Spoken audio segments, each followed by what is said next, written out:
సర్కార్ నడుపుతున్నారా సర్కస్ నడుపుతున్నారా అన్న కేటీఆర్ విమర్శలకు PCC chief Mahesh Goud counter ఇచ్చారు. భూములు లేని వారితో దాడి చేయించింది కేటీఆర్ఏ అని విమర్శలు గుప్పించారు. శాంతియుతంగా చేయండి, ప్రజాస్వామ్యబద్ధంగా చేయండి, హింస మన పందా కాదు.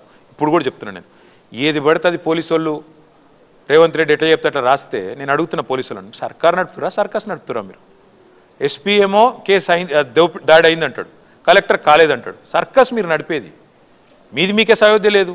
నేను అందుకే మళ్ళీ ఒకసారి అంటున్నా, మరి దాడే లేకపోతే కుట్ర ఎక్కడిది, పట్నం నరేందర్ రెడ్డి ఎక్కడిది, నేను చెప్పింది ఎక్కడిది, ఇంకోటి ఎక్కడిది? కాబట్టి ఈ మూర్ఖపు పాలన, ఈ ప్రజా వ్యతిరేక పాలన ఏదైతుందో, ఈ డైవర్షన్ గేమ్లు అయితే ఏదైతున్నాయో అవి కట్టబెట్టి ఇక్కడైనా పాలన మీద దృష్టి పెట్టండి. 15,000 ఎకరాలు ఇక్కడ పోగు చేస్తారు ఫార్మాసిటీ కొరకు. మా బట్టి విక్రమార్ సిఎల్పి నాయకుడు ఆరో ఒక మాట చెప్పారు, డెవలప్మెంట్ అభివృద్ధి అనేది వికేంద్రీకరణ జరగాలి. హైదరాబాద్ ఒకచోట అభివృద్ధి జరిగితే రాష్ట్రం నష్టపోతుంది. ఈ ఫార్మా కోసం సేకరించిన 15,000లో ఒక 5,000 ఎకరాలు ఆదిలాబాద్లో ఎందుకు పెట్టకూడదు? ఒక 3,000 ఎకరాలు ములుగులో ఎందుకు పెట్టకూడదు? మా నిజామాబాద్లో ఒక 2,000 ఎకరాలు ఎందుకు పెట్టకూడదు? అభివృద్ధి అనేది డీసెంట్రలైజ్ కావాలి. అయితే సమూలంగా రాష్ట్రం అభివృద్ధి జరుగుతుంది. తెలంగాణ ఉద్యమం ఎందుకు వచ్చింది? అభివృద్ధి అంతా సెంట్రలైజ్ అయింది కాబట్టి. మీరు 15,000 ఒక చోట సేకరిస్తే ఎంత పొల్యూషన్ వస్తుంది, ఎంత ట్రాఫిక్ ఇబ్బంది కలుగుతుంది?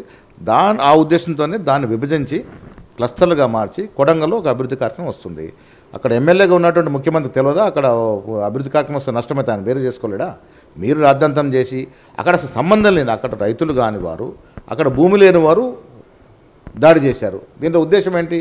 కేటీఆర్ గారు ఉద్దేశపూర్వకంగా దీన్ని వివరచన చేసి ఒక ప్లాన్ ప్రకారం కలెక్టర్ మీద దాడి చేయించినాడు.